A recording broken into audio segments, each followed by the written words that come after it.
if it wasn't for Anthony's success in the UK in terms of incredible commercial success. You know, he's done 350,000 ticket sales over his last 4 fights, 90, 80, 70, 80, something like that in each fight, and he's revolutionised the sport over there. So we looked at it and we were like, we're very happy fighting in the UK. We know at some point it's not just about America, it's about China, it's about, you know, the Middle East as well, important markets that he will probably end up fighting in. We tried to make the Wilder fight for some time. That fight was ordered for the rematch with Fury, so those two were out. We talked about fighting Dillian Whyte, that couldn't happen. And you know, Jarrell Miller, we've been working with for the last 3 or 4 fights.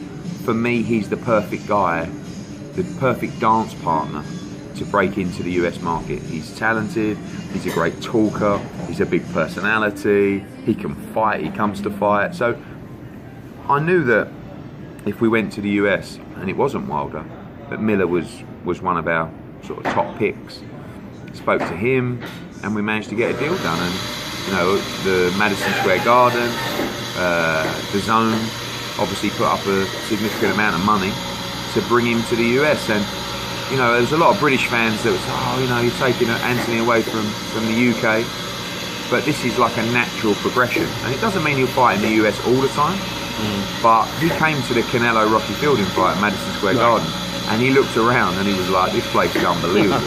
You know, it has this sort of eerie kind of soul, if you like, in the arena where you can actually start thinking about all the amazing fighters that have graced that mecca of boxing. So, you know, when we announced it and when we came and did the media tour last week, he's really enjoying himself. You know, he's got a spring in his step, and obviously Big Baby Miller has stuck it on him at the press conferences, and he's fired him up. Right. And you know, the fight broke the pre-sale record at MSG. You know, we've done around 13,000 tickets already. We've got what, 13, 14 weeks to go. So it's going to be a huge event. Great